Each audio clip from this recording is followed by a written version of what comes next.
Bonjour, bonsoir, salam alaikum à tous, bienvenue dans ce nouveau épisode des Tashkila, le podcast. Merci des feedbacks sur les deux épisodes sur la CAN 2004. Apparemment, ça vous a beaucoup plu. J'espère que c'est réciproque. Espérons que vous avez pris beaucoup de plaisir à écouter ces deux épisodes de 1 heure. On a détaillé la compétition plus le parcours de la Tunisie jusqu'au sacre. Donc voilà, merci. Aujourd'hui, casting encore exceptionnel avec Hedi. Bonsoir, bonjour tout le monde. Merci Khaled pour cette petite introduction. Ouais, encore une fois, la CAN 2004, on a revu un peu des moments historiques grâce un peu à ce petit podcast. Et comme tu disais, merci à tout le monde. Inch'Allah, on passe un bon moment ensemble ce soir. Ibrahim, est-ce que tu es là? Oui, je suis là. Salam alaikum. C'est bon, on l'a retrouvé. Salam Notre alaikum. Belge. Exactement. Salam alaikum Nas al-Kull. Je suis content de participer à un nouveau podcast qui parlera essentiellement de mon club de cœur. C'est un secret pour personne, l'Étoile du Sahel. Exactement, il y a un gros morceau sur. Tu nous apprends des choses, Brahim. Ouais. Voilà, maintenant vous le savez. Zied, en direct de Tunis.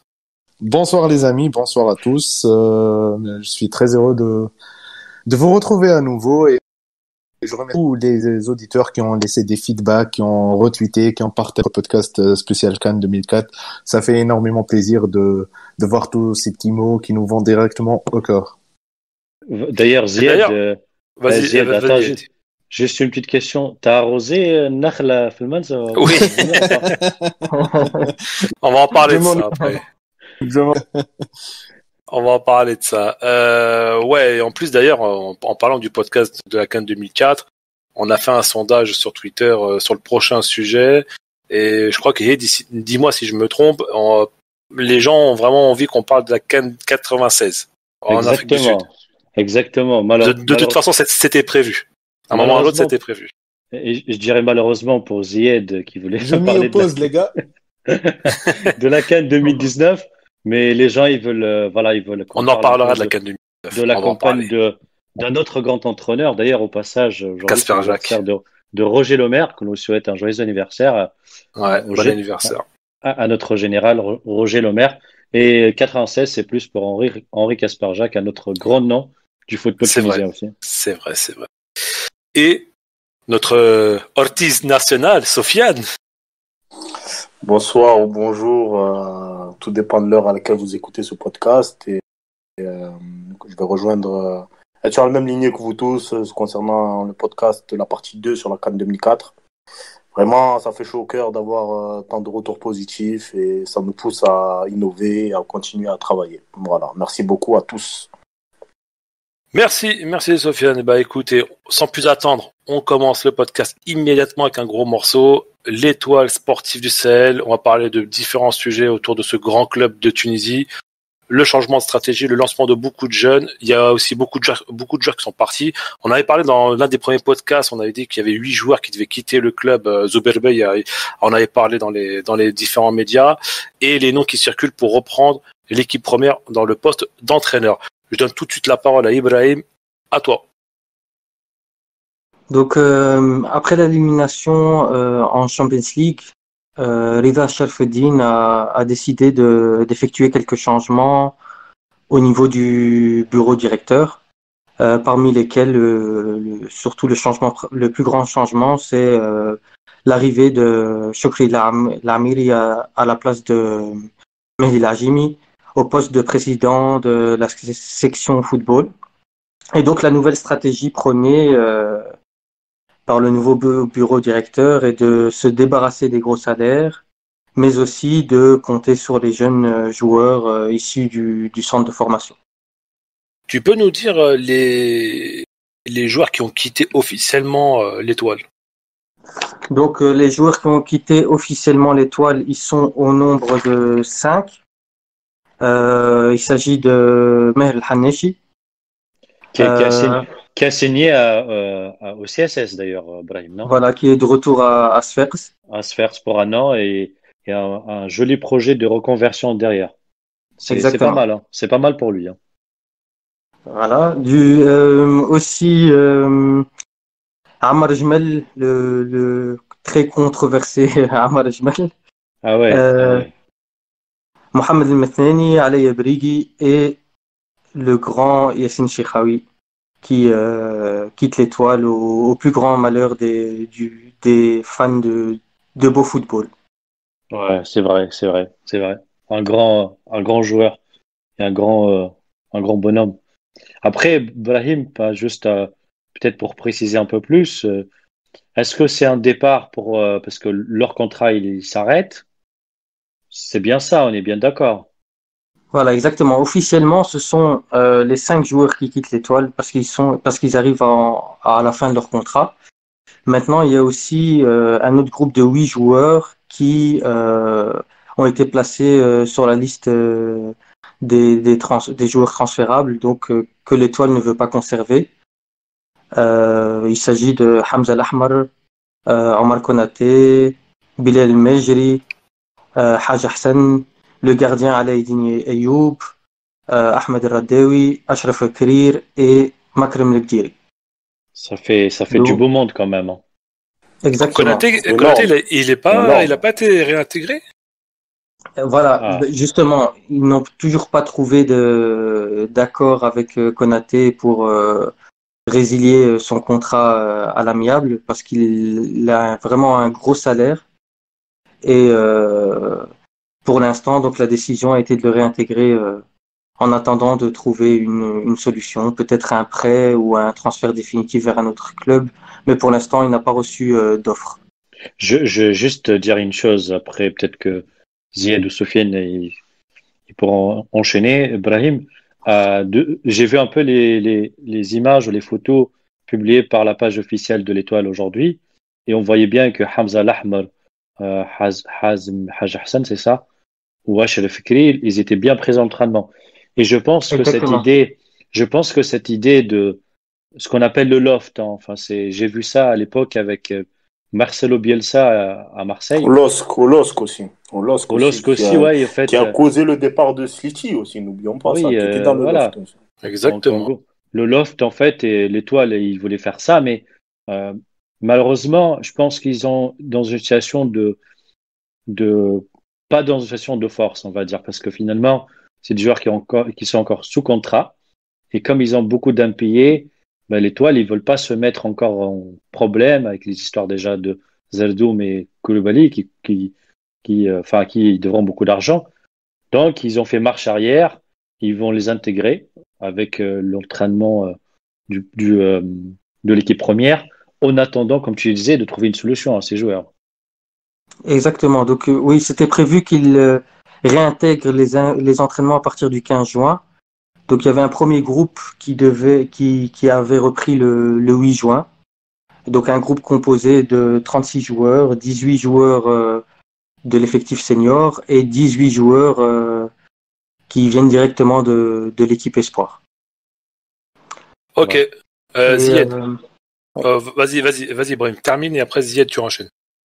donc voilà, cette nouvelle stratégie, elle a déjà porté ses fruits par le passé.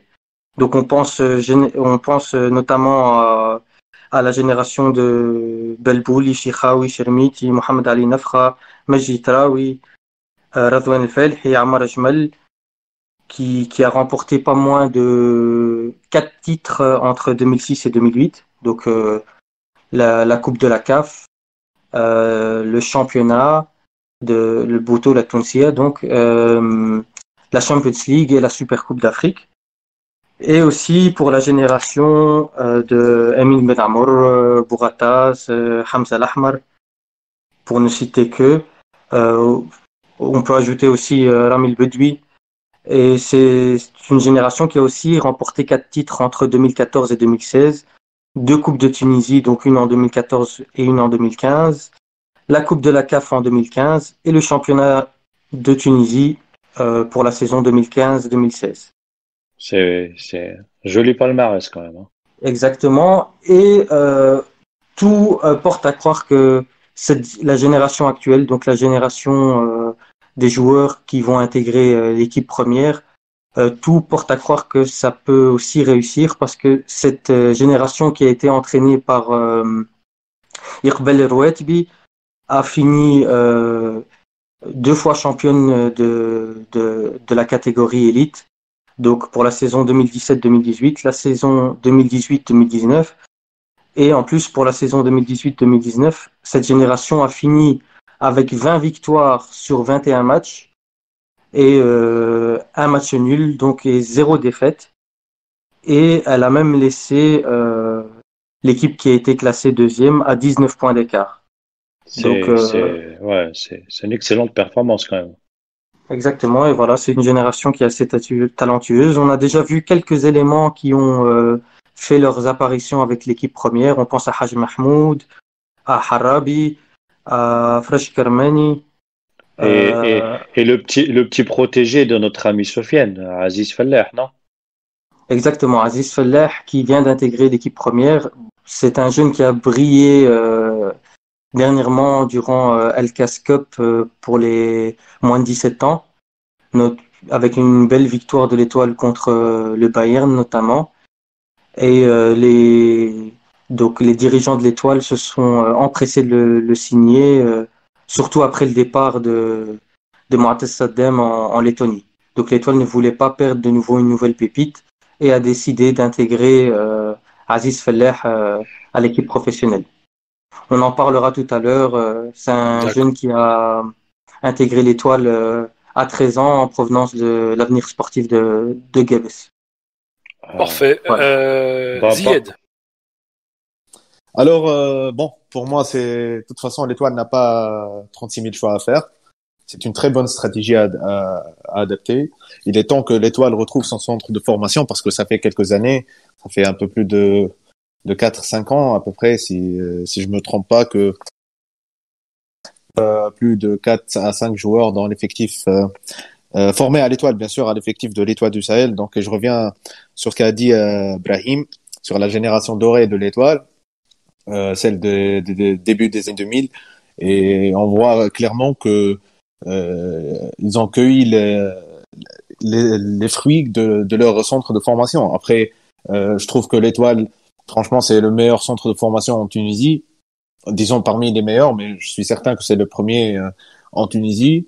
Et donc, ça sert à rien, effectivement, d'essayer de trouver des joueurs pour les faire signer des contrats et que le club passe par une crise financière. Donc, voilà, il est temps de donner confiance aux jeunes de l'Étoile du Sahel.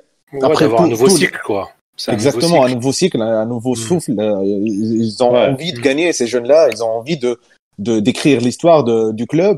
Donc voilà, il faut tout tenter, il faut leur donner leur chance à 100%. Et quand je dis à 100%, c'est à 100%. C'est pas parce qu'il a raté un penalty ou bien qu'il a provoqué un carton à rester sur le banc jusqu'à l'infini. Non. Laissez-les apprendre. Il faut leur laisser le temps de jeu. En fait, laissez-les à l'aise, en fait. Qu'ils prennent confiance en eux. Exactement, il faut leur faire confiance, c'est ça. Exactement, parce que quand le veuille pas, le maillot de l'Étoile est très lourd à porter. Et les supporters, ils vont pas être patients, mais il faut calmer la tension. Il faut dire à tout le public qu'ils vont apprendre, qu'ils vont être ensemble pendant 2, 3, 4 ans. Et donc, laissez-les faire, laissez-les jouer au football qu'ils aiment. Et vous allez voir ce que l'Étoile du Sahel va sortir. Va sortir comme joueur, pardon. Et ils vont conquérir à nouveau l'Afrique, je suis certain. Hein. J'en suis certain. Après, je sais pas, Zied, moi j'ai peut-être une question pour toi. Je prends le rôle de notre ami Mémé ce soir. Mais est-ce que tu penses que perdre Cheikhaoui, Metneni, Jmal... c'est beaucoup d'expérience. C'est beaucoup d'expérience aussi, Zied. Ouais. Donc Ouais. les jeunes, je suis d'accord. Hein. Moi, j'aime beaucoup cette stratégie de rajeunir l'équipe première. Mais faut pas oublier que l'expérience, elle est aussi importante aussi. Ouais, il faut au moins quelques tauliers, ça c'est obligatoire. Ouais, c'est obligatoire, mais à un moment ou à un autre, ils vont apprendre. Et je pense je pense qu'on est d'accord, c'est que tous les noms qu'on a cités, ils sont, tout d'abord, ils ont plus de 30, 31, 32 ans. Donc, c'est pas vieux, 32 ans. Pardon? Toi Non, qui, ça va. toi, Bon. toi qui suis le championnat italien, Non, non, on parle d'un autre niveau, là. Tunisie, si tu as 29 ans, tu es en fin de carrière. Donc, À ce ouais, moment-là, c'est pas du à tout ce la même point-là. chose, hein. ouais. Mais On À parle t'inquiète, pas des 29, Zanetti, des Maldini, là, et tout. Non, non, non, non, non. Non, mais là, c'est Non, autre chose. Ça, c'est un autre niveau, ça. je parlais, oui, à je, 33 ans, ici, quand tu joues en Tunisie à 33 ans, il faut le faire, hein, il faut le faire. C'est Franchement. vrai, c'est vrai. ah, Donc, Zanetti, quel mais homme, les amis. Zanetti, quel homme, les amis. Magnifique, magnifique joueur, magnifique joueur. CR7, n'oubliez pas qu'on CR7. a notre exemple tunisien avec Meher Hanechi, hein. ce sont des Oui. exceptions, ce Oui, sont c'est C'est toujours vrai. vrai, des c'est vrai, exceptions. c'est Non, vrai. on a mieux. On a Ayman Balboul qui revient à l'étoile et je sais pas, il a quel âge? Alors 37, 36, 36 ans? 36, je Après pense, les gardiens, 36. Après, un en peu. gardien, on a Alors, quand même on a une bonne tradition de vieux papis, entre guillemets, avec Boumnije à l'époque, et C'est etc., vrai. etc. Donc Ouais, voilà. ouais, c'est vrai, c'est vrai. Sans parler du gardien égyptien qui a fait une Coupe du Monde à El 40, Hadari, oui. combien? Hadari. 40, À 42, à peu près? 42 ans, Ouais, je pense. Il a 42 arrêté C'est ans. un ça, penalty ouais, en plus. 42. Il a Et pas même, battu le record de Dinosov, d'ailleurs? je Oui, crois, oui, je crois. Je crois qu'il a battu Oui, le oui, record de oui. Dinosov. Il a raté. Il a battu le record. Ouais. Ouais. Et il y avait mais même, Sauf. Donc il y avait voilà, même, je termine juste. Vas-y, termine, Je Sofiane. trouve que Vas-y. les noms ils sont des vieillissants. Il faut tôt ou tard ils vont quitter le club. Donc pourquoi pas dès maintenant attaquer une nouvelle stratégie, donner la chance aux jeunes et voilà, et le navire va repartir à nouveau. Voilà. Parfait. Sofiane, conclue, s'il te plaît. Bon, ben, je pense que vous avez un peu fait le tour. Bon, Ibrahim a l'air à une grosse connaissance de son club de cœur, ce qui est tout à fait normal. Moi, ensuite, pour revenir justement à ce dégraissage d'effectifs, euh, moi, je pars du principe, en tout cas, de ce que j'ai vu de l'histoire de l'Étoile. J'ai vu quelques documentaires, j'ai un peu lu deux, trois petits trucs par-ci, par-là. Euh, Ce que je remarque, en tout cas, à l'Étoile, et je pense qu'Ibrahim va me confirmer ce que je dis, c'est que l'Étoile a toujours eu, ça a toujours parti par des cycles générationnels. C'est-à-dire que l'Étoile a toujours été victorieuse à travers des cycles, pardon, générationnels. C'est rare qu'il y ait eu un one-shot, on va dire, à l'Étoile, en mode une équipe voilà, qui a été formée sur le tas la même année, qui, à la fin de saison, remporte un titre, ou bien une Coupe d'Afrique, ou une Coupe de Tunisie. Déjà. Euh, c'est en fait dans l'ADN de ce club de justement, une fois que avoir tiré la quintessence, on va dire, de une génération ou deux, de justement préparer la génération future. Donc pour moi, je trouve que c'est assez logique comme politique actuelle. Ensuite, moi où ça me dérange un peu, c'est la façon comment ça se finit, par exemple avec quelqu'un comme Yassine Chiraoui. Avec quelqu'un comme Yassine Chiraoui, ça me dérange fortement parce que, qu'on le veuille ou non, comment dire, c'est identitairement parlant, même s'il n'est pas du Sahel, c'est un joueur qui est C'est un affilié à symbole. l'étoile. C'est C'est un un symbole symbole. de l'étoile. Bien Même la sûr. façon, c'est-à-dire que il sort de l'étoile. Il remporte pas vraiment de titre quand il sort de l'étoile. Je crois qu'il gagne juste le championnat en 2007, il me semble. Mais après, il sort de l'étoile juste avant, voilà, le mercato juste avant la Champions League. Et après, il fait toute sa carrière à l'étranger. Puis après, il, il a toujours dit, même si je ne sais pas s'il a eu des offres d'autres clubs en Tunisie, mais il a toujours dit, si je reviens en Tunisie, je jouerai à l'Étoile. Et il a honoré sa promesse. Et on sait très bien que ces choses-là sont très importantes, en particulier en 2020. Moi, ça me dérange du fait qu'il n'a pas eu de reconversion en tant que, enfin, pour l'instant, voilà, pour l'instant, il n'y a pas de reconversion qui est prévue dans le club pour lui, qui est pour moi une légende de l'Étoile. Donc, c'est dommage qu'il n'y a pas de reconversion prévue pour lui. Ensuite, concernant l'incorporation des jeunes, je crois que D'ailleurs, l'Étoile, Sofiane, oui, euh, dis-moi. je crois qu'en fait, moi, parce que là, je suis désolé, je te coupe, mais l'histoire, enfin, c'est l'histoire, c'est encore des Vas-y, rumeurs vas-y. peut-être Oh. par rapport à Cheikhaoui, c'est qu'on l'a promis de renouveler son contrat, je crois, pour un an, avec une reconversion à la clé. Et a priori, la direction, elle fait marche arrière sur ça. Je pense qu'il doit toucher par exactement. rapport à ça. Il doit Je suis toucher par d'accord avec. rapport à ça. Et c'est Je quelqu'un confirme qui est très à l'information. l'affect, c'est quelqu'un qui marche beaucoup à l'affect chez Raoul Ouais. on le connaît un peu, hein, parce qu'on a suivi sa carrière, que ça soit dans tous ses clubs et en particulier à l'Étoile, il marche énormément à l'affect. Et je pense que ça l'a touché, ouais. Je pense aussi que ça l'a touché. Ensuite, concernant l'arrivée des jeunes, donc il y a quand même deux, trois jeunes qui sont pas mal. Bon, le cas Mortaz Zadem, qui lui est parti assez tôt, dirons-nous, en Lettonie, donc au FK Valmiera. Euh, Moi, je pense Gratuitement, on est que d'accord, hein? oui, oui, il me semble, ouais, gratuit, ouais, en free agent, comme Ouais. diraient nos amis amateurs de NBA. Moi, je pense que le cas Martez Zadem, c'est un peu le cas aussi de pas mal de jeunes joueurs tunisiens formés en Tunisie, qui se disent, en voyant la situation économique du football tunisien et des clubs tunisiens, ils se disent peut-être qu'ils vont jamais me donner ma chance, autant que j'aille tenter ma chance à l'étranger. Et si ça marche pas, je reviendrai en Tunisie, en étant plus aguerri et en ayant engrangé une expérience d'un championnat. Bon, c'est un championnat de seconde zone en Europe, mais ça reste un championnat en Europe. Et peut-être qu'il s'est dit aussi que vu que c'est la Lituanie, la Lettonie, ces championnats-là sont des championnats avec très peu d'équipes, c'est plus facile et avec la réforme de Platini, pardon, de Champions League et d'Europa League, ça fait que ces championnats-là ont eu énormément de place pour l'Europa League. Plus de place qu'il n'en faut, selon moi. Et du Ça coup, reste double tranchant quand même, ça, Sofiane. oui, c'est un double tranchant, mais lui prend le risque. Lui Oui, prend le oui, je suis risque. d'accord. Tu vois, Moi, lui prend je le suis risque. d'accord. Et au final, Martez Zadem, au final, il a quand même eu ses sélections en jeune. Et il est encore jeune. Bon, ben, voilà, il peut pas prétendre pour l'équipe, pour la sélection On... A. Mais Ouais. je veux dire que quand même, dans le cursus jeune, il n'a pas été oublié par la FTF. Et peut-être que 10 ans auparavant, il y a 10 ans, peut-être en 2010, peut-être que Martez Zadem aurait peut-être été snobé par la FTF à ce moment-là du fait qu'il aille jouer en Lettonie et peut-être qu'ils auraient choisi un autre gars de l'Étoile du Sahel ou bien un autre joueur de Mm. l'Espérance du club africain, un autre joueur, un local, quoi. Et Après, après, il a fait partie de l'équipe nationale enfin, je veux dire, de la génération de Meher Kenzar. Il a eu 20 oui, oui, oui, oui. avant qu'il parte à l'étranger. C'est-à-dire qu'ils le connaissent, ils connaissent son Voilà, ils profil. le Ils connaissent, ils le connaissent son profil, ils connaissent. connaissent sa mentalité. C'est pas un gars qui, voilà, qui sort de nulle part, quoi.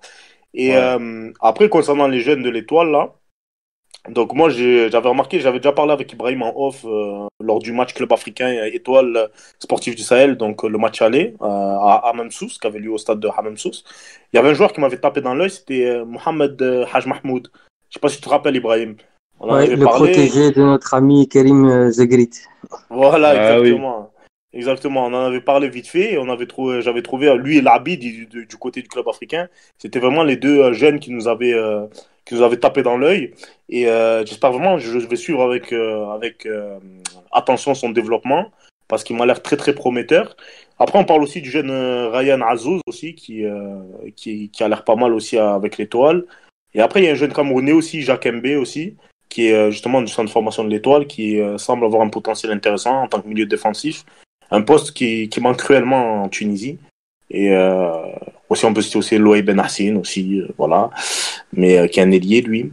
Mais je trouve en tout cas que Pour l'Étoile est dans sa compléter logique. ta liste, Ouais.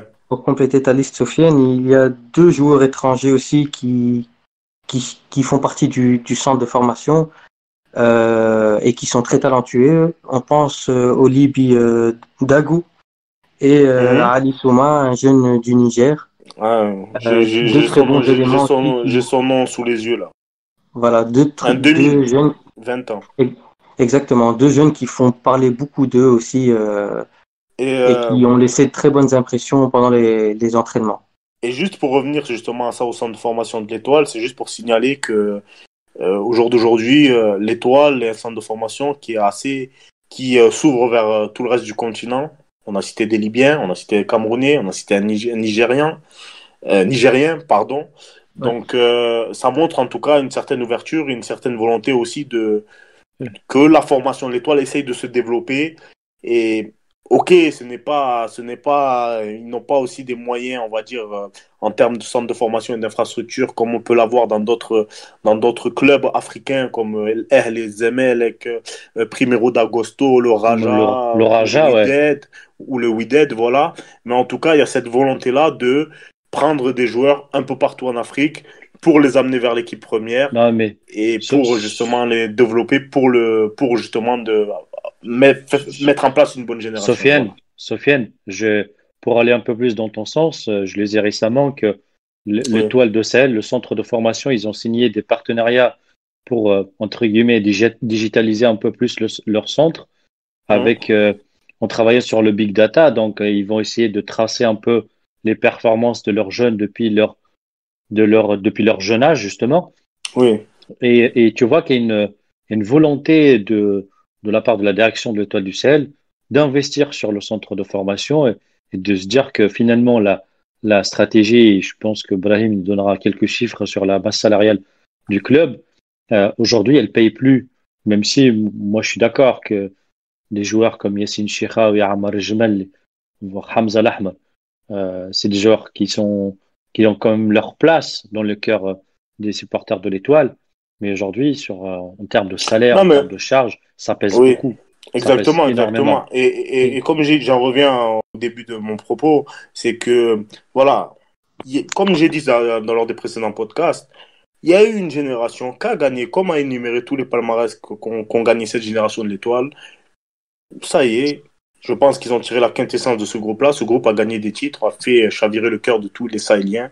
Et au final, maintenant, c'est l'heure de passer le flambeau à des jeunes joueurs qui eux-mêmes vont essayer aussi de faire aussi bien que cette génération-là. mais Voilà. attention une chose, Oui, attention, moi je le dis, attention à tous parce qu'il y aura certainement des plaintes, et je parle financière, hein. Et attention parce que l'Étoile du Sahel, financièrement parlant, ils traînent encore le transfert de, comment s'appelle notre ami ivoirien, Koulibaly, de Zardoum. Koulibaly, Sardoum et Zardoum, aussi Darwin Gonzalez. voilà, donc ça fait transferts à payer. Et ils cherchent un peu à vendre, ils cherchent à vendre Karim Larib et voire peut-être Keshel, justement pour financer ces transferts. Donc la stratégie, elle est bien, mais il faut faire attention sur le volet financier et ce que ça donne. Voilà, exactement. Donc on a parlé des qualités des jeunes joueurs, mais il y a aussi une volonté d'alléger la masse salariale de l'équipe. Donc il faut savoir qu'à l'Étoile, par mois, la masse salariale s'élève à plus de 900 000 dinars, ce qui est énorme. D'accord. Ouais, c'est énorme. Et donc le départ des joueurs en fin de contrat ainsi que des 8 joueurs que l'Étoile espère ne pas conserver pourrait libérer plus de 500 000 dinars, donc plus de la moitié de la masse salariale de l'équipe par mois. Ouais, c'est Est-ce clair, que, Donc, ça va. Brahim, Ça est-ce que va, les rumeurs sur le ça va salaire. donner un vrai bol d'air, en tout cas. exactement. Vas-y, Heidi. Oui, Adi, je Non, t'écoute. c'est non, non, mais c'était une question peut-être. Est-ce que les rumeurs sur le salaire de Konaté sont vraies? Enfin, est-ce que tu as une idée sur son vrai salaire ou Je pas? n'ai pas des chiffres exacts, mais je sais qu'il a un des plus gros salaires de l'équipe. Avec Cheikhaoui, ils ont vraiment les plus gros salaires de l'équipe. D'accord, très très bien. On a fait un énorme état des lieux de l'étoile pour les prochaines saisons, avec une nouvelle génération, etc. Changement de stratégie. D'ailleurs, on va encore rester sur l'étoile. Ibrahim reste pas loin. Parle-nous des différents noms qui circulent pour le poste d'entraîneur. On a parlé de Daniel Sanchez, qui est entraîné en France et en Tunisie. On a parlé au bout d'un moment de Luis Hernandez, mais j'y crois pas parce que en ce moment il est sur la Fédération française de football. Donc je ne vois pas accepter un Parce que challenge en Tunisie. Khaled, Donc, parce que c'est ça, Vas-y, c'est Eddie. ça, c'est parce que ça, tu t'as crois. dit, Khaled? Luis Hernandez. Mais il n'est Ouais. pas directeur du centre de formation du PSG aussi? Non, non, non, Non, non, non, je crois plus. Je sais même plus. Je non, me mais rappelle même plus. il Ok. veut être président de la Fédération française de football pour faire le tournoi des quartiers au Stade de France. C'est vrai, c'est vrai. Le tournoi des quartiers où le quartier de notre ami Non, mais Khaled, donc soyons notre animateur, va gagner, bien entendu. Bondy Nord, bien entendu, dans le, ça va dans le être 9, là-bas, dans le 9-3 le 9-3. D'ailleurs, et d'ailleurs pour l'anecdote, dédicace, vas-y, hein, vas-y. dédicace à tous nos auditeurs dans le 9-3. Ouais, c'est vrai. Il y a beaucoup de Tunisiens dans le 9-3. Ah oui, Non, mais juste Notamment pour du une côté anecdote. d'Aubervilliers, des Catcheurs. Oui, et Voilà, Pantin surtout, Pantin. voilà, exactement. Euh, Le consulat, tout ça, tout le monde sait. Exactement. Non, une anecdote que j'avais quand j'étais jeune, rapidement, on a fait un tournoi de quartier. Ça s'est pas très très bien passé. Donc, tu sais, le tournoi de quartier, je suis un peu réticent, mais bon. non, Euh, Brahim, mais vas-y. Luis Fernandez, je crois pas, moi, l'étoile, hein. Moi, j'en ai Sincèrement. jamais. Quand j'ai vu son nom, j'ai pas cru une seconde. Bah d'ailleurs, Bon. Ibrahim, dis-nous les pistes entre guillemets les plus réelles pour l'étoile. ben pour l'instant, il y a une volonté d'engager un entraîneur étranger qui a un profil d'entraîneur formateur. Alors, l'Étoile a pensé à Patrice Carteron, mais il a décidé de renouveler aux Emelec. Il y avait aussi Daniel Sanchez, Alain Casanova, mais il y avait des réticences pour Alain Casanova parce qu'il n'a jamais entraîné en Afrique.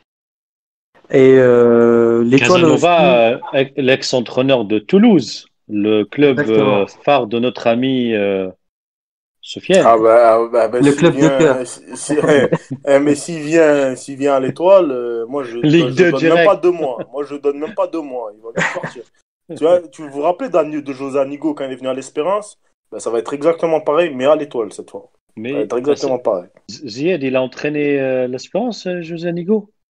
Oui, oui, il l'a entraîné. Ouais. Et... C'était une blague. Je comprends pas comment ils ont choisi ce profil. Hein.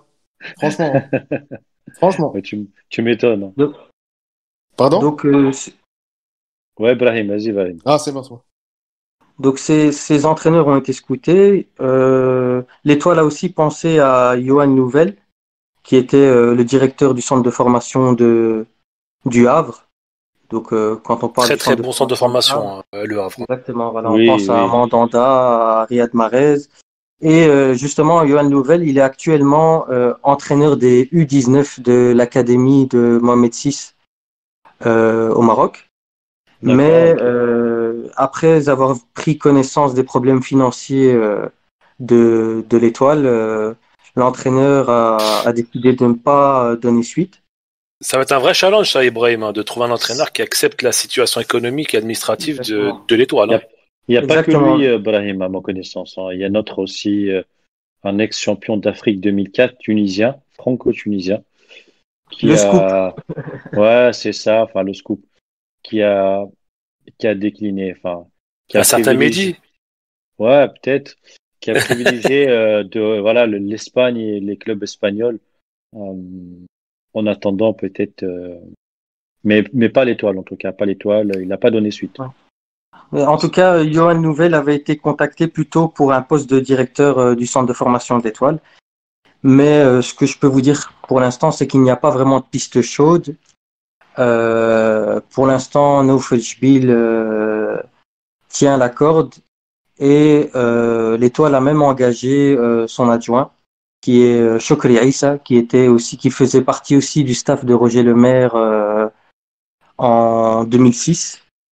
Donc le premier passage de Roger Lemaire à l'Étoile. Et donc pour l'instant, les priorités de l'Étoile se situent ailleurs, notamment payer les transferts de Koulibaly, Zardoum et Darwin Gonzalez. D'ailleurs, l'Étoile va envoyer la première partie du transfert de Koulibaly à El Ahly, une partie qui s'élève à 600 000 dinars. 600 000 dollars, pardon. 600 000 D'accord. dollars. C'est 1,2 million au total, c'est ça, ou 1,4 million? Voilà, Plus, exactement, 1,4 million de plus, dollars. Et donc, plus les 300 000 de Zardoum, 300 000 euros, je crois. Ouais, voilà, ça fait une grosse exactement. Et somme. Hein. l'Étoile doit aussi une somme, je n'ai pas les chiffres exacts, doit aussi une somme au club vénézuélien de Darwin Gonzalez. Ok, Et parfait. juste Vas-y, un dernier vas-y, mot Eddie. juste. L'Étoile du Sahel a toujours privilégié le travail avec des techniciens français, parce que historiquement, ils ont toujours réussi avec les entraîneurs français, et d'où le fait que voilà, la direction actuelle, elle veut vraiment engager un entraîneur français. Mhm, parfait. Un scoop qui vient de tomber, les gars, ça sera Guardiola à l'Étoile. Mais il n'est pas français, Zied. Il n'est pas français, il est Bah, espagnol. c'est pas grave, ils vont se débrouiller. Ils vont se débrouiller, d'accord, parfait. Bah tiens, Zied, voilà, tiens, toi qui prends la parole, on va parler d'un autre, un des nôtres, j'arrive pas, un autre sujet de notre podcast, la photo qui a fait le buzz à El Menza, vu que tu y étais il y a pas longtemps, le fameux palmier dans les gradins. Oui, en fait, cette photo est très anecdotique, pardon, et ça fait tellement mal. Ça fait très très mal de voir cette photo parce que l'état du stade, mais franchement, il est lamentable quoi. Hein. De Ouais, voir on le a stade vu. de Menza, un stade aussi beau, un stade aussi mythique. Mythique, En surtout. Tunisie, Oui, bien sûr. En Tunisie, le voir dans cet état, franchement, ça fait très très mal. Mais j'ai un ami qui s'est rendu hier au stade El Manza pour couvrir un peu l'entraînement de l'équipe nationale. Il a fait le tour des virages, mais il n'a pas trouvé le Il l'a palmier. pas trouvé, le fameux. Il l'a pas trouvé. Apparemment, le palmier a disparu, messieurs. Ils l'ont peut-être coupé ou bien. Mais il y a d'autres plantes par contre. Il y a d'autres plantes. Ah, Oui. moi, ça me tue. Moi, ça me tue parce qu'ils trouvent le temps de couper le palmier, mais ils trouvent pas le temps de réhabiliter le stade. Mais bon, bref, je parlerai après. Vas-y, Sofiane, vas-y. Juste une autre anecdote, les amis. Il y a même un parabole au sein de la pelouse. La pelouse, je veux dire, la pelouse du stade. Pas le gazon, mais la partie pelouse du stade. Il y a un petit, apparemment, le gardien du stade s'est installé un petit parabole. On nage en plein délire, là, les amis. Voilà, la prochaine fois, on va trouver une cuisine dans le virage. Zied, tu sais ce qui manque? Hein? Ouais. Je vais le dire en arabe pour nos auditeurs. Il manque un berretei. Ouais, exactement, c'est ce qui manque. Mais franchement, wallah, je vais dire le proverbe en arabe. Non, mais on a touché le fond, Non, le fond, il a été touché à Bizerte déjà, avec la grande plante qui a dépassé les 1 mètre. Bah, on creuse. On creuse encore, ouais. On creuse tous les jours, ça s'arrête pas, en fait. Ça s'arrête pas ici. Tous les jours, tu vois un truc bizarre, tu dis, là, c'est bon, on a touché le fond, et demain, ça reprend. Donc, on creuse tu encore. comprends rien, hein. Non, mais moi, c'est vrai que, indépendamment de l'état du stade El Manza, qui est un stade mythique et historique, et sincèrement, j'y ai été pas mal de fois, même si on parle de travaux énormes avec un budget qui était alloué de 200 millions de dinars. C'est bien ça? Ouais, je crois. En tout cas. D'ailleurs, je voulais te poser la question s'il y avait un programme de remise en état de El Menza. Ouais, en fait, moi, la question que je me posais, c'était il y a un an, notre cher Wadi Algérie qui faisait la tournée des stades et des pelouses avec l'expert français là, qui a. Emmanuel Bessong. Ouais, c'est ça, qui était là à faire son analyse et ses propositions pour justement revoir l'état de nos stades. On a vu que la campagne électorale est terminée, donc on est passé à autre chose. Mais ça me fait mal au cœur, en fait, Eddy, oui, il faut pas oublier aussi les déclarations de mademoiselle la grande ministre des Sports et de la Santé, Sonia Béchir, qui avait dit comme quoi d'ici 2021, on aurait des terrains un peu partout en Tunisie et des infrastructures dignes de ce nom. Sofiane, moi qui est de Bizerte, le pont de Bizerte, il devrait le refaire depuis 30 ans. Et tous les ans, oui. Donc, le fameux pont, ouais. Si elle dit 2021, moi, franchement, c'est-à-dire que c'est 2031, enfin, pour moi. Ouais, il faut toujours rajouter une dizaine, Tu rajoutes 10 ans. C'est comme le stade de Sousse. Exactement. Mais ça fait 4, pardon, Reddy, mais ça fait 4 ou 5 ans que le projet est sur papier de renouveler le stade. Ça fait énormément longtemps. Donc, je sais pas, 2 ans, 3 ans, mais minimum, c'est 3 ans. Je suis certain. Non, mais Zied, il y a une chose, il faut que les gens savent exactement l'histoire de Le Manza. Parce qu'aujourd'hui, c'est un stade qui est condamné parce qu'il y a des travaux énormes d'infrastructure sur les gradins qui deviennent un danger permanent pour tous les gens, pour les supporters. Ça c'est ce qu'ils disent. Hein. Ça, c'est ce qu'ils disent. Je pense que c'est vrai quand même, Sophie. J'ai parlé avec le gardien, mais après. Mais le gardien qui installe sa parabole sur le gradin. Le gardien, il est tranquille. Le gardien, un canapé le gardien, il est venu, il nous a parlé très bien et il nous a bien expliqué que c'était une volonté politique alors. De pas. Non, mais en fait, moi, je suis amené. Comme vous le savez, quand je suis en Tunisie, je vais souvent visiter le stade d'El Menza. Et c'est libre d'accès. Faut pas croire que c'est un truc de ouf. Tout le monde peut y aller. Y a pas de problème. Et donc je suis allé il y a 2 ans et je suis allé l'année dernière, cette année. Et ce qui se passe, c'est que quand j'ai sympathisé justement avec un des gardiens sur place, il m'a expliqué qu'en fait, il y avait un problème au niveau de certains virages, ou de quarts de virage, voilà, enceinte, pelouse, je sais plus comment on appelle ça. En fait, au niveau de... Quand il y a un nombre conséquent de personnes, justement, dans cette partie-là du stade, il y a, comme qui dirait, en fait, le béton ne tient plus, d'accord? Le béton ne tient plus. C'est-à-dire que quand les gens sautent ou marchent régulièrement, il y a une sorte le béton commence à tomber, on va dire, etc. Donc on voit la fragilité à ce niveau-là. Et la personne m'a dit, en tout cas, que euh, que pour l'État, ce n'était rien du tout, en fait, de rénover le stade, etc. Mais que eux-mêmes ne voulaient pas le rénover, quoi. Ne voulaient pas le rénover, que c'était laxiste, comme d'habitude, et que, et que ce n'était pas dans leur plan dans l'immédiat. Que ce n'était pas dans leur plan dans l'immédiat. Mais Euh, rien n'est dans leur plan de médias, franchement. Je sais pas non, ce qui est rien, dans leur rien, plan là. rien, rien. Ben justement. Et moi, je trouve ça scandaleux parce que, juste pour faire un petit récapitulatif, on va dire, de l'histoire de ce stade, qui est un monument quand même en Tunisie, on va pas se mentir, les amis. Voilà, il a été construit donc pour les Jeux méditerranéens de 67. Donc voilà. Euh, Bon, il y a eu des coupes de Tunisie, il y a eu des derbies qui ont eu lieu dans ces stades-là, il y a eu des finales de Champions League, de Coupe de la CAF, de Coupe des vainqueurs de Coupe, voilà. Des qualifications pour la Coupe du Monde aussi. Qualification pour la Coupe du Monde, la Coupe d'Afrique justement en 1994, voilà, il y a eu tout ça. Des concerts aussi, n'oublions pas. Michael Jackson. Voilà, Ah oui. Michael Jackson. La folie. Maria Carré aussi, oui. Voilà. Pas oublier Maria Carré, magnifique femme par le passé. Voilà, moi je me confesse encore une fois, je la kiffais quand j'étais plus jeune. Bon, bref. Tout le monde l'a kiffé. Voilà. Elle avait des attributs, voilà. Oui, oui. Oh là là là là. Bon, Sofiane, tu peux nous parler du foot? C'est une émission bon, interdite aux moins de 18 ans, messieurs. Non. On parle plus de football, là. J'avais bifurqué, je reviens là. Ça y est, ouais. Khaled, Oui. sors le carton rouge là. Sors le carton. En prison, Ortiz. Allez. C'est ça. Ortiz, Désolé, vous savez. 30 secondes, tu parles pas. Zied, pareil. Vous-même, vous savez.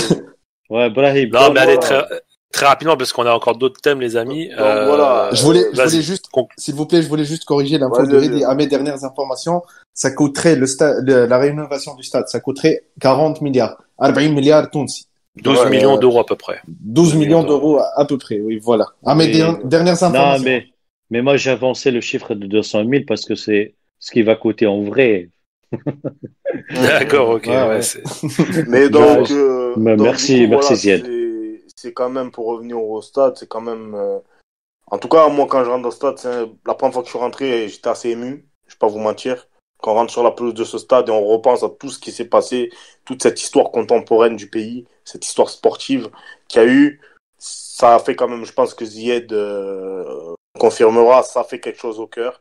Et le voir dans cet état, ça m'énerve plus qu'autre chose, en fait. Ça m'énerve et je suis désespéré. Et j'espère que le ministère de la Jeunesse et des Sports, qui est propriétaire du stade, va vraiment se bouger parce que c'est pas la municipalité de Tunis. Non, le propriétaire, c'est le ministère. C'est le ministère, le propriétaire.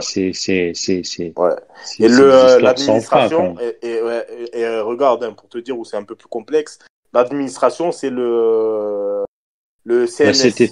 La Cité olympique.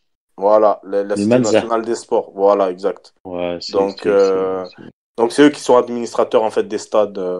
D'ailleurs, il y a le Zuiten aussi. Il y a le Zuiten, mais bon, après on en parlera c'est une autre histoire, Zuiten. C'est une autre histoire à part. Il y a beaucoup de stades à rénover en Tunisie. Malheureusement, c'est pas. Malheureusement, excusez-moi, juste une info. Quasiment. On n'a aucun stade homologué de la CAF. Hein. Ne parlons pas de FIFA, on parle de la CAF. Nous n'avons aucun stade homologué. Voilà. Bon, je sais que le sujet du stade est très passionnant. Chaque fois, c'est des gros débats chauds.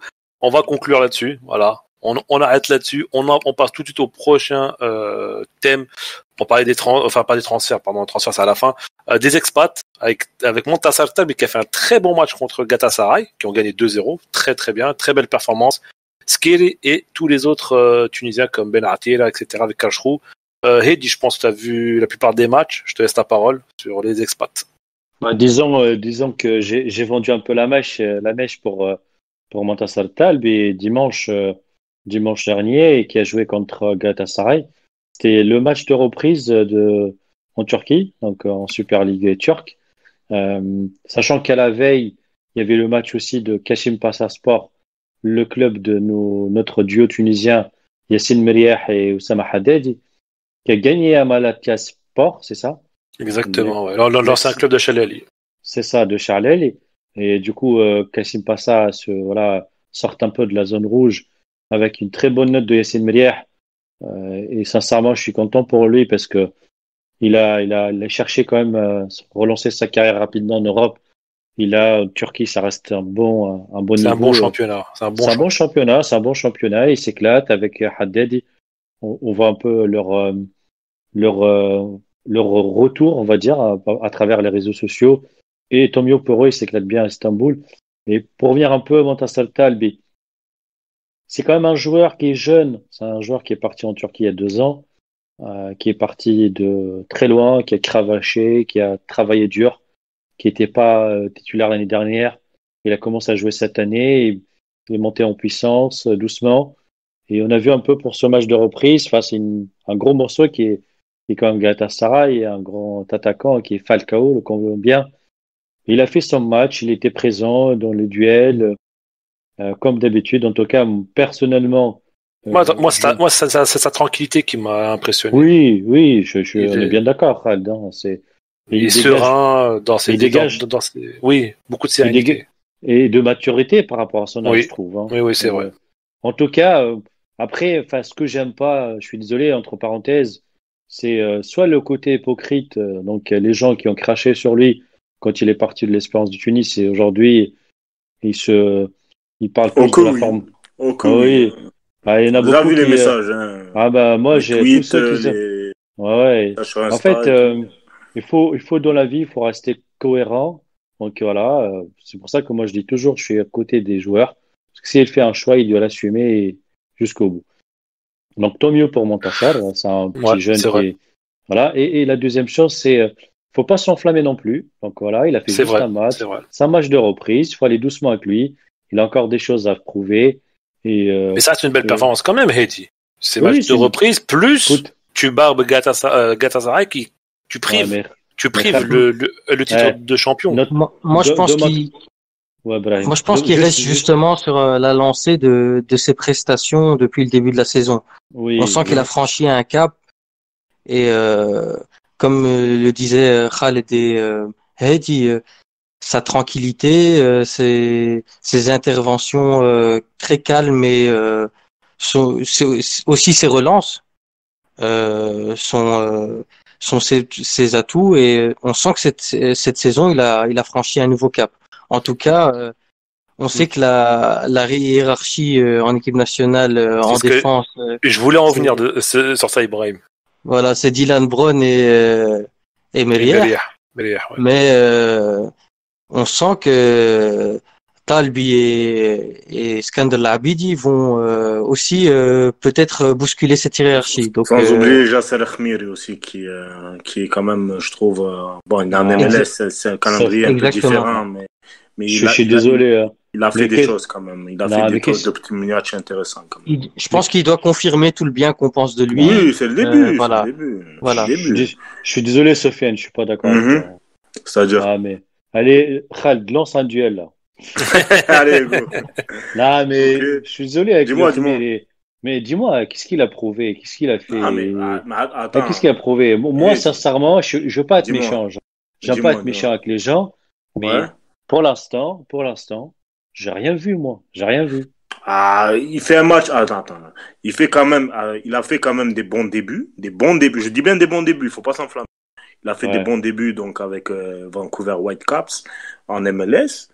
Je pense qu'en tout cas son choix a été très critiqué quand il a quitté le Stade tunisien. Ah si, il a quand même c'est rare de voir un Tunisien qui est formé en Tunisie et qui débarque en MLS. C'est quand même assez rare. Et beaucoup de gens avaient beaucoup d'interrogations à ce niveau-là. Après, au départ, il arrive blessé, d'accord? Donc au début, les gens étaient très très sceptiques sur ça. Et toujours, les gens demandaient des nouvelles sur Jasser Khmiri. Au final, il a fait ses matchs. Il a fait des bons matchs contre des équipes. Vancouver est une des plus mauvaises équipes de la MLS. Allez, Ah, ils sont mais 14e, 15e de leur conférence. Ouais, mais il n'y Et a pas il est de arrivé, relégation. Il y oui, a il pas n'y de a pas de Sofiane. relégation, mais il est sorti du lot. Il est sorti du lot, en tout cas, et il a montré des bonnes choses. Moi, je Après, Ah, préfère il faut jouer à voir. Vancouver que jouer au Stade tunisien, perso. Oui, non, mais écoute. après, ça, c'est un choix de carrière. Attends, Mais Sofiane, oui, comparé comme disait Ibrahim, à ce qu'a fait par exemple Skandal Abidi sur toute la saison avec le club africain, qui est l'international espoir, qui monte avec les A, comme Montassar Talbi, qui est passé par toutes les catégories de jeunes en sélection, qui est en train de prouver c'est cette pareil pour année. Yasser Khmiri, Heidi. Ouais, mais oui, Les je deux étaient sais. associés dans le match amical contre Mais l'Italie. moi, Je je l'ai suis vu, ce d'accord match. avec Hedi. Je parierais plus sur Skandal Labidi que Jessel Khmir. Mais Je suis bon, d'accord avec vous. Moi, on je lui préfère souhaite Scan tout le Labid. meilleur, Jessel Khmir, et Mais on espère Mais bien en tout sûr. cas, Yasser, qu'il va percer. Yasser Khmiri a aussi un réel potentiel. A aussi un J'attends de réel voir, potentiel. j'attends de voir, j'attends de Nous voir. verrons, mais en tout cas, il a un réel potentiel aussi fort intéressant. Tout comme Skander Abid et tout comme Montassar Talbi. Ce sont trois jeunes qui, en tout cas, sont passés par la section jeune de la Tunisie et en tout cas, ont montré de très bonnes choses. Après, bien entendu, il faut prendre avec des pincettes, attendre la confirmation. Moi, je te l'ai dit en off, Eddy. Je te l'ai dit en off. Je t'ai dit, attention, sur Montassar Talbi, il faut pas aussi, voilà, il a fait ma Ah, il faut pareil. pas faire une arabe Et de Nour, c'est ça. voilà, tu te rappelles avec Abdenour, là, ils l'ont accueilli Sahri Ouais. Walton aussi, en mode ouais, il a bloqué Messi, ouais, il a le contact avec Suarez. Les Bah, il gars, a fait un bon match, hein. non, mais il Non, a mais fait un bon contre le match, Barça, ok. il a fait un Ah, excellent match. Il a fait un Il a excellent donné un match, bien penalty à la entendu. 89e minute, n'oublions pas. Ah, mais bon, Ziyech, il après, est toujours là. c'est Il notre pique comme histoire à l'abeille. Abdenour. C'est notre Ziyech, histoire. il est Mais comme Mohamed Ali, il pique comme l'abeille. Vous voyez ce que je veux dire. Voilà. Mais, Float like a mais butterfly voilà. and sting like a bee. Yeah, yeah. bon, Ah, yeah, allez, yeah. Sofiane, on en arrête là. Zied, Voilà, tu c'est donnes bon. la parole rapidement sur les stats sur Talbi sur le match contre Galatasaray. D'accord. Alors, Talbi a réussi 3 dégagements de ballon. Il a joué 90 minutes. Il a fait un tackle. Il a subi un dribble. Il a remporté 2 duels au sol sur 3. Il a remporté 2 duels aériens sur 3. Bon, il a touché 34 balles, 89% de passes réussites. Il a réalisé 4 passes en profondeur quand même. C'est pas mal pour un Ouais, pour un axial. défenseur, c'est très Donc, bien. oui, exactement. Il a eu la note de 7 sur 10 sur SofaScore. Donc, Talbi est en train de confirmer. Il est encore jeune, certes, mais il est en train de faire une montée, mais extraordinaire. Non, Extraordinaire. c'est très oh là prometteur, là, oh là et là. espérons qu'il continue à bien travailler. Zied, Oui. Zied, Zied, calme-toi, Zied, calme-toi. Non, je me calme. Je donne juste mon avis sur Et- sur Talbi, c'est tout. Hein. Mais t'as été très bon, Zied. T'as été très bon, Zied, justement, avec Ouais. les Extraordinaire. stats Opta. Et pour Vas-y, très rapidement, Sophie. très rapidement, juste un mot, mais très rapide, sur les débuts, justement, de Sébastien Tounekti, pardon. Tonekti. Ah oui, le fameux voilà. joueur de. Tounekti, dans Ouais. les Tashkila, on en avait parlé dans l'article Oui. Les Tunisiens de Scandinavie. Et, Avec nos amis, les talents tunisiens aussi. voilà, avec nos amis les talents tunisiens. Donc, voilà, il a fait ses débuts, donc, justement, avec son 18 club. ans, hein. 18 Exact, ans, les gars. exact. Non, non. Donc, de Bodo Glimt, voilà, donc, en Norvège. Et c'est une bonne chose d'avoir justement ces expatriés-là qui commencent à grappiller du temps de jeu. Et première apparition sur la feuille du match Et de Omar Rekik. Omar Rekik. Avec le Omar Hertha. Omar Rekik, donc aussi, Hertha Berlin. c'est aussi pas mal de voir ces jeunes-là qui commencent justement à voir le bout du tunnel, on va dire, enfin, voir le début d'une carrière avec les professionnels dans leurs clubs respectifs. Voilà. Ouais. Merci Sofiane. Hedi, tu vas rebondir tout de suite sur Ouais. l'IS Skiri à Cologne. Bon, Cologne, c'est très compliqué en ce moment. Vas-y. J'arrive pas, enfin, je trouve plus les mots, je suis désolé, mais Cologne en ce moment, mais c'est quoi ce club, les amis? C'est 7 matchs, 2 C'est nuls, une 5 spirale très défaites. négative en ce moment. Non, mais c'est pas ça, en fait, j'essaye un peu de regarder les matchs, mais il y a rien, quoi, c'est du vent. T'as même C'est regardé du Top vent. Chef après. Bah, franchement, j'ai dû switcher. Bah oui. Franchement, à un moment, je me suis dit, bon, ok, allez. Mais Eddy, c'est un grand amateur de ces genres d'émissions. C'est vraiment. Ah, bah, Oui, je sais. On écoute, va... La Sofiane. programmation de TF1 M6, là. C'est pas un Tunisien pour rien, faut pas l'oublier. Je vais te dire une chose, les amis. Ouais. Sofiane, il est pas encore marié. On verra après son mariage. C'est vrai, exactement. c'est vrai. Il peut décider tout seul de regarder le match de l'Inter en 98. Hein. Ah là, Footballia va me quitter après mon mariage, je vous le dis, moi. Non, C'est mais clair. pour revenir un peu à Aliès Rere, je sais pas ce que vous pensez, monsieur, mais Il doit partir. franchement, Il doit ouais, partir. il faut soit il part, soit il recrute des bons joueurs autour de lui, soit voilà, il faut qu'il trouve une solution. faut qu'il trouve une solution. Parce Ouais. que là, c'est C'est pas bon en désespérant ce en moment. fait. C'est pas bon. C'est pas bon. C'est Non, pas bon. non, C'est pas bon. c'est une passerelle ce club. C'est y a rien. C'est Malgré que leur gardien, j'aime bien hein, Horn. Je trouve qu'il c'est pas un mauvais gardien, mais c'est Timo à Horn, défendre. Timo Horn. ah Timo mais Horn, franchement, ouais. ils ont 3 joueurs. Il y a Sreli au milieu, Cordoba et Ouais. Anthony Modeste en attaque. Et à part ça, à demander à Nizaj là, y a rien quoi. Y a rien. Y a C'est rien. vrai. C'est vrai. C'est C'est vrai. c'est du On va, vent. on va rebondir sur Benarati là, qui gagne un match important, je crois, Heidi. Ah, Je c'est crois. déjà, Karlsruhe, je sais pas, moi, je sais pas si je crois qu'il Sofiane gagne un ou match Ibrahim, important. Zied ou Ibrahim, ils ont vu Sril ou pas? Non, personne. Non, pas ce Non, week-end. j'ai pas suivi. Je crois qu'il est sorti à la mi-temps d'ailleurs, Heidi. Hein. Je crois, Ouais. blessure, non? Franchement, Eddy, je vais pas mentir, hier, il y avait un programme assez chargé, on en parlera en off, mais Ouais, d'accord. En pas Ok. Italie? en Italie, en Oui. Angleterre, donc Ouais, C'est voilà, vrai le match de qu'hier c'était un peu Cologne, chaud ça va hier. passer un peu en... Une petite dédicace à notre ami David Luiz, de ma part. Ouais. Oh oui, c'est vrai. Et Aïe, aïe, une aïe. petite dédicace à la Juventus de Turin non, aussi, de Aussi, ma part. oui, Ouais. aussi. Ok. Forza Napoli. Ok, on arrête là, les voilà. gars. Ouais. Non, Bon, bah, mais vas-y. Ben Hattera qui a. Alors, Ben Hattera, il me fait un peu de la peine en ce moment parce que ils battent Stuttgart au derby, donc de 1. Oui, c'est vrai. Bonne victoire en plus. Ouais, et hier, ils ont perdu de 1 aussi, donc il reste quand même sur une place de barragiste. Alors, il a posté un petit tweet hier. Il était un peu dégoûté par cette défaite, mais il leur reste 2 matchs pour sauver un peu leur peau et j'espère pour lui que Karlsruhe, un club mythique et historique de la Bundesliga, il se maintienne en Bundesliga 2 et D'ailleurs, que d'ailleurs, Nice Heidi, reste. Oui, une petite parenthèse. Il y a un club mythique allemand qui risque de disparaître, c'est Kaiserslautern. oui, j'ai lu ça. Ouais, Franchement, très rapide, vas-y, très rapide. non, en fait, c'est un club qui est en D4, qui va déposer le bilan, un peu à l'image C'est dommage. de, de Bastia peut-être ou Palerme. Donc Ouais. ça fait mal au cœur pour ce grand club. Hein. C'est quand même un club historique. Hein. On a tous vu des matchs de Kaiserslautern, pardon, en Bundesliga il y a quelques années. Mais bon, enfin, Avec le grand Yuri Djorkaeff qui avait joué pour ce oui, club. oui, Le oui, Snake, The Le Snake. exactement. Yeah, ça rappelle bien, ouais, ça rappelle bien. ouais.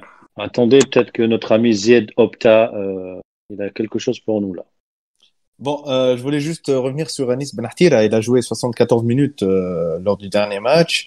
Il a 89% aussi de passes réussies, 43 touches de balle, un seul tir cadré, 6 duels remportés au sol, 2 duels aériens remportés. Bon, il a perdu 14 ballons par contre. Donc, les Logique stats, pour un milieu offensif. exactement. Bon, les stats ne sont pas aussi mal que ça. J'espère que son équipe va évoluer son niveau de jeu. Pardon, il va. J'ai pas trouvé le mot. J'espère quoi qu'il évoluera mieux au sein du système. Voilà, au sein du système de l'équipe, parce que franchement, je vois les stats là, c'est pas aussi grave que ça. Hein. C'est un bon joueur, c'est un bon joueur. Je pense qu'il manque un peu de temps de jeu peut-être, ou un peu de confiance. Ou peut-être aussi le système ne marche pas très bien avec lui, mais bon, on le souhaite beaucoup de chance et on souhaite le Ouais, voir aussi en Bundesliga l'année prochaine, pourquoi pas. ouais, c'est j'espère qu'en fait, voilà, il fait 6 mois avec Karlsruhe et j'espère que ça a relancé un peu sa cote en Allemagne pour trouver un meilleur club en tout cas. J'espère en tout cas. Ok, Heidi, on a fait un tour des expats très rapide. On va conclure l'émission avec une info, on va dire, importante de Mercato du côté du CSS avec Hamza Masrouti qu'on avait parlé il y a plusieurs podcasts antérieurs. Donc c'est quasiment fait. Hein. Masrouti va signer à Zamalek avec un super salaire à la clé et une belle prime de signature pour 3 ans. Heidi, à toi. Oui, justement, en fait, c'est le sujet de Hamza Mathlouthi, il était à un moment lié à celui aussi de Wajdi Kishrida qui est aussi sollicité un peu partout. d'autres joueurs. Donc, on a parlé à un moment de Mohamed Lahbibi Akin qui est sollicité par l'Étoile du Sahel et notre ami Hamdi Neguez aussi. Donc, voilà, enfin, c'est un jeu de chaises musicales. Donc, Hamza Al-Mathlouthi en fin de contrat avec le CSS. A priori, il a déjà, en tout cas, il a déjà, je ne vais pas dire s'engager officiellement. Il a déjà donné sa parole aux Zamalek pour signer pour 3 ans. Donc, il a 27 ans. C'est un arrière droit qui est formé à Zalzona, qui est passé par le CAB, un grand club qu'on salue au passage et qui mérite vraiment un podcast d'ailleurs, entre parenthèses. Et le CSS, et donc voilà, à 27 ans, une proposition de 3 ans aux Zamalek, un grand club en Égypte, en Afrique, avec un gros salaire, je pense, à la clé, une belle prime à la signature. Je vois pas pourquoi. On parle de quel salaire, Eddie, en ce moment? C'est quoi, $100,000? C'est ça, en fait, on parle. Un peu moins, peut-être, un petit peu moins, mais voilà, ça reste quand même un gros salaire par rapport à ce qu'il touchait en Tunisie. Et je pense qu'à son âge, il peut pas le refuser. Donc, c'est un choix que personnellement que je respecte. Ça reste Zamalek, c'est un grand club, hein, qu'on le veuille ou pas. Et indépendamment de l'image que renvoie son président. Après, à 27 ans, je sais pas, à part l'Europe où il peut partir. Enfin, c'est clair. Ziad, vas-y, le bilan de Mathlouthi au CAB ou CSS. Alors, Mathlouthi, entre le CAB et le CSS, il a joué 227 matchs, il a marqué 10 buts, il a délivré 20 passes décisives, 31 cartons jaunes, deux cartons rouges seulement. Et bon, je suis pas, je voulais le voir absolument à l'Espérance, mais bon, c'est son choix. On lui souhaite beaucoup de bonheur. On souhaite qu'il n'y aura pas de problème avec notre fameux, notre bien-aimé Murtada Mansour. Oui, Murtada Mansour, voilà. Ouais. Donc, bonne chance à lui. Après, j'espère qu'il va confirmer. Oui. Je pense que au niveau du salaire, l'Espérance ne peuvent pas s'aligner. Voilà, exactement. Après, non, mais surtout, je pense que lui aussi veut pas signer à l'Espérance dans un club rival du CSS aussi. On sait jamais. Tout est négociable. Oui, je sais. Mais bon, il était capitaine, cadre de l'équipe et tout, donc aller chez l'ennemi. Après, moi, concernant Hamza Mathlouthi, je vais être dans la lignée de tout que j'ai dit. C'est un peu vu que les deux sont latéral droit, c'est un peu j'ai le même avis sur Neguez aussi. Pour moi, Hamza Mathlouthi aussi, je pense qu'à un moment donné, il y a le CAB, qui est un club entre guillemets, qui est pas parmi les 4 gros en Tunisie, c'est un peu comme le Stade tunisien, voilà, qui est juste un second couteau, quoi. Voilà, second couteau, place d'honneur de la LP1. Après, il y a les 4 gros. Moi, je pense qu'une fois qu'on est dans les 4 gros, voilà, ça sert à rien d'aller après dans un 4 gros, c'est-à-dire aller chez un autre membre du Big Four, car déjà, voilà, la marge de progression sera très très mince. Il ira à l'Espérance, ok, il gagnera pour une fois peut-être le championnat de Tunisie, etc. Après, bon, on ne sait pas de quoi demain sera fait, mais je veux dire que au final, du point de vue personnel et du point de vue du joueur, sportivement parlant, il ne va pas progresser à l'Espérance. Pour moi, le Hamza Mathlouthi, on est au conditionnel, là, on s'imagine. Hein. Pour moi, un joueur comme Hamza Mathlouthi, qui soit au CSS, à l'Étoile, au club africain, ou à Taraj, l'Espérance, voilà, il aura le même rendement. Ouais, après, je suis d'accord. À Zamalek, ça sera totalement différent parce que déjà, il devra prouver, déjà. Il devra prouver en Égypte. Parce que le CSS, qu'on le veuille ou non, le CSS ne participe jamais à la Ligue des Champions, est présent, ok, en Coupe de la CAF, mais n'est pas présent en Ligue des Champions. Après, les Zamalek le connaissent, les supporters égyptiens le connaissent, parce que l'année dernière, le CSS a fait demi-finaliste de Coupe de la CAF. Une compétition qu'a remporté le Zamalek, donc les supporters le connaissent. Et aussi vis-à-vis aussi de son passif en sélection, il me semble qu'il a été titulaire quand la Tunisie a joué des éliminatoires contre l'Égypte, il me semble. Oui, très certainement. Ouais. Où il était dans le groupe, voilà. Oui. Donc ça fait que le public égyptien, enfin les férus de football en Égypte le connaissent. Après, je pense que voilà. Pour moi, en tout cas, je préfère 1000 fois des joueurs qui atteignent 27 ans, qui n'ont pas de grande chance d'aller en Europe et qui privilégient d'aller dans un top club africain. Je m'explique. El Ali, Zamalek, Raja, Non, on est Wydad. d'accord, on est d'accord. Même en Afrique subsaharienne, hein, même le TP Mazembe, voilà, des clubs comme ça. Oula. Ça va être compliqué. Ça va être Oui, compliqué. bon, il y a pas trop de liens qui se font, mais peut-être un jour, C'est on vrai. aura peut-être des Un jour, Tunisiens ouais, pourquoi pas. peut-être un peu partout Pourquoi en pas. Afrique, comme les Nigériens. Mais ce que je veux dire, c'est que voilà, c'est que pour moi, c'est un très bon choix. Je préfère 1000 fois qu'il aille à Zamalek que de devoir s'enterrer dans un club qui joue le maintien en Arabie Saoudite ou bien un club qui joue le ventre mou au Koweït ou bien au Qatar. Donc, c'est un très bon choix. Zamalek est très compétitif et c'est une institution en Afrique. Donc, c'est Parfait. une logique. Voilà. Parfait, Sofiane. Ibrahim, ton avis sur le transfert de Massous? Ben, je pense que c'est une offre qui ne peut pas refuser, que ce soit Comme le parrain. Comme le parrain, je vais te faire une offre que tu ne pourras pas refuser. C'est exactement ça. Mortada Mansour est un peu le Don Vito Corleone de l'Égypte. Oui, je sais. En plus, On va pas se mentir, les gars. je voulais ouvrir la petite parenthèse sur le président des Amalek. ben, que ce soit donc financièrement ou sportivement, c'est une très bonne offre pour lui. Je pense qu'il aura une belle prime à la signature, et en plus de ça, on va pas se mentir, Zamalek a actuellement une très très bonne équipe et a un des meilleurs effectifs sur le continent africain. Pour Donc, regarder, Ibrahim, je te coupe 2 minutes, pour regarder énormément de matchs du Zamalek, oui, je confirme, ils ont un très très bon effectif et très bien construit. voilà, On a vu. ils ont une très belle équipe, et je pense que cette saison en Champions League, ils étaient partis pour la remporter. Maintenant, je pense que pour Masloufi, c'est un bon challenge, et ça ne peut être que bénéfique pour lui. Maintenant, à lui d'être à la hauteur. On sait que c'est un joueur qui a des qualités défensives, offensivement. C'est un joueur aussi qui est confirmé, qui a de bonnes stats. En sélection, il est régulièrement sélectionné. Bon, il n'est pas titulaire au poste d'arrière droit, mais il a régulièrement fait partie de la sélection depuis la CAN 2015, et donc c'est un joueur qui est confirmé. Et, je pense que c'est un très bon challenge pour lui. Ok, très bien, Ibrahim. Donc, je pense qu'on est tous d'accord sur le choix de Massousi à Zamalek en Égypte. Le podcast du 19 juin est terminé, les amis. Avant de se quitter, comme vous le savez, notre traditionnel mot de la fin. Je vais donner la parole. 18 juin, Khaled. Oui, mais Bon. je vais le publier le 19. Mais c'est pas grave. Allez, on va mettre 18 si tu veux. Non, pardon, autant pour moi, c'est le 19. 19 juin, voilà. C'est pas grave. Bah d'ailleurs, Hedi, je te laisse la parole pour le mot de la fin.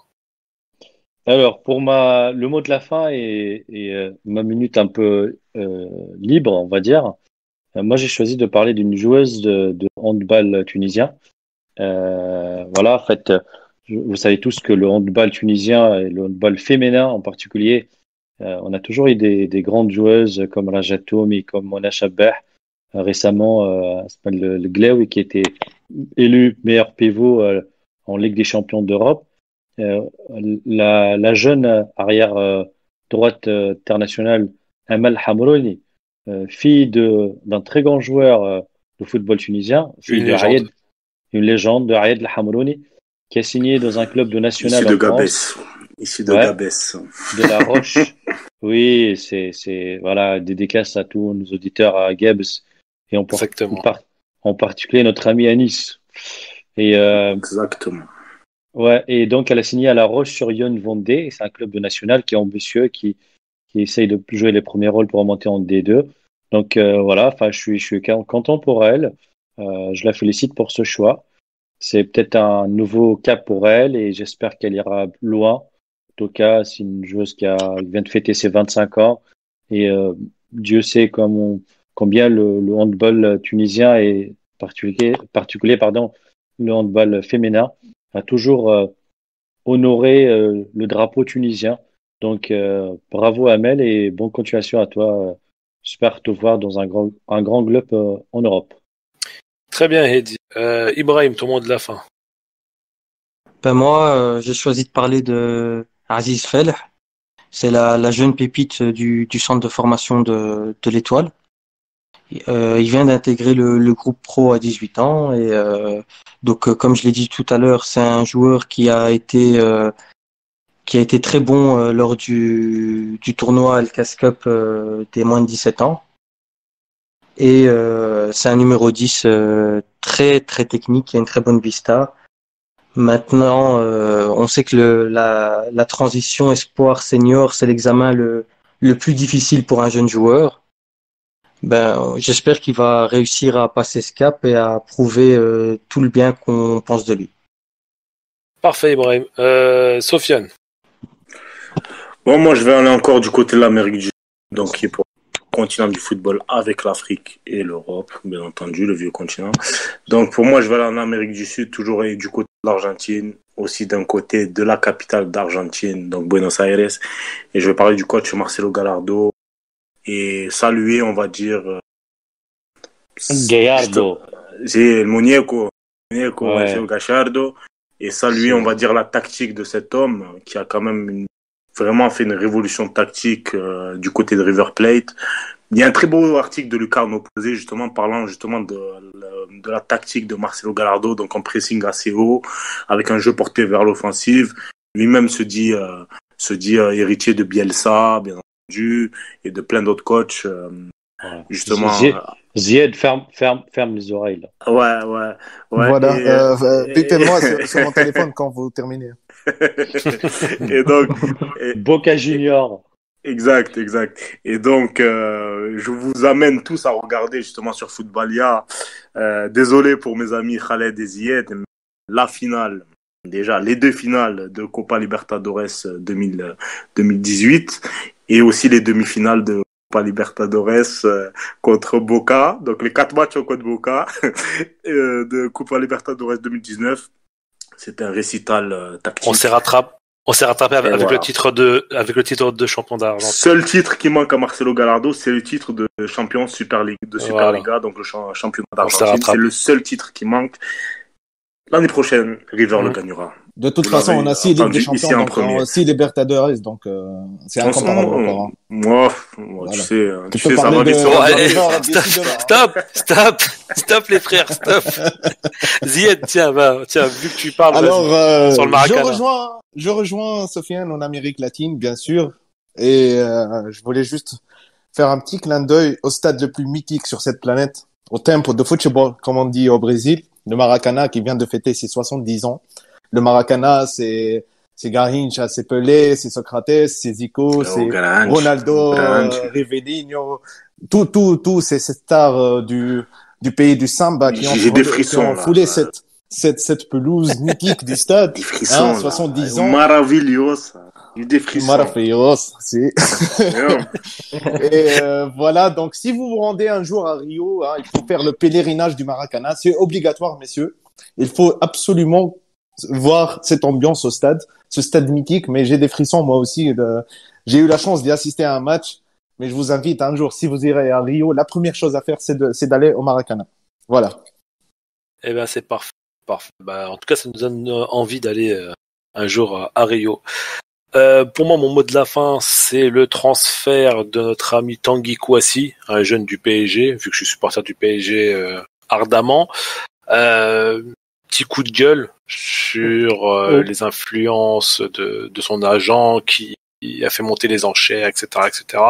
Au Bayern, au Bayern, exactement. Donc, il y a eu pendant longtemps la piste Leipzig, la piste Leipzig qui tenait la main. Après, il y a eu Rennes aussi. À un moment, on parlait de Rennes, etc.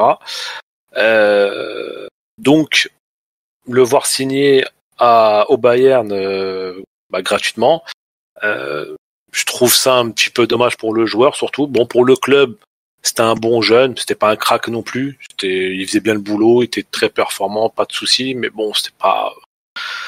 Et voilà quoi, ça me faisait pas hérisser les poils. Donc je trouve dommage ce choix de sa part. Encore s'il serait parti à Leipzig ou à Rennes, j'aurais compris. Comme ça, au moins, il vient dans un statut de titulaire ou un statut de cadre. C'est un pari de l'équipe. Je suis désolé, Khaled, je te coupe, mais le Bayern, après Boateng, il y a une place à jouer. je te le dis. Hein. Ouais, mais je suis désolé, mais Kwasi n'a pas assez de coffre pour tenir une place de titulaire au Bayern. Hein. Je suis désolé, Peut-être. je l'ai vu jouer, c'est très bien, c'est très très bien, c'est très prometteur, pas de souci. Mais il n'a pas encore les épaules pour tenir la défense du Bayern. Je suis désolé. On disait pareil par rapport à Kingsley Coman. Au final, Oui, mais Kingsley Coman, c'est un autre sujet parce que Oui. Kingsley Coman est venu. D'ailleurs, Kingsley Coman est parti à la Juventus et ensuite a été prêté pendant 2 ans à la Juve, au Bayern. Non, mais moi, je suis Et d'accord d'ailleurs, avec toi, Khalid, je te rejoins. et d'ailleurs, à la Juve, il jouait pas. Bon, bref, ça, c'est une parenthèse. Enfin, il n'était pas rejoins titulaire. sur- Quoi. Voilà. Je rejoins Khalid sur le fléau, là, le phénomène, là, des jeunes qui partent comme ça. Ah, mais c'est un gratuitement. truc de fou. Hein. Le marché des Ça- jeunes joueurs, c'est. D'ailleurs, ça ça serait bien devient- d'en parler dans un podcast, même si ça touche pas la Tunisie, Oui. même si, ouais. Oui. Bah, ça Mais c'est un commence fléau. avec un joueur que tu connais. Ça commence avec un joueur que tu connais très bien, Khaled. Et ça commence avec Kylian Mbappé. Y a pas Kylian Mbappé, etc. C'est lui qui a commencé ça et après Bon, tout allez. le reste derrière. Je pense qu'on va conclure quand même, les amis. Oui, on va conclure, on mais. s'égare, on est en train de s'égarer. D'ailleurs, voilà, juste Ouais. une petite page pro, enfin, petit instant promo, la dernière vidéo de notre ami Romain Molina, qui a fait une très bonne vidéo sur le sujet de Tanguy Kouassi, son entourage, etc., que je vous invite à regarder sur sa chaîne YouTube. Voilà les amis, c'est là-dessus qu'on conclut ce podcast. On espère que vous avez apprécié nos coups de gueule, nos avis tranchés, etc. Je vous dis tous, rendez-vous pour le prochain podcast, soit sur un podcast à thème ou soit sur un podcast actu. On vous kiffe tous. Et n'oubliez pas notre slogan, pour les passionnés, par des passionnés. Je vous kiffe, à la prochaine. Ciao.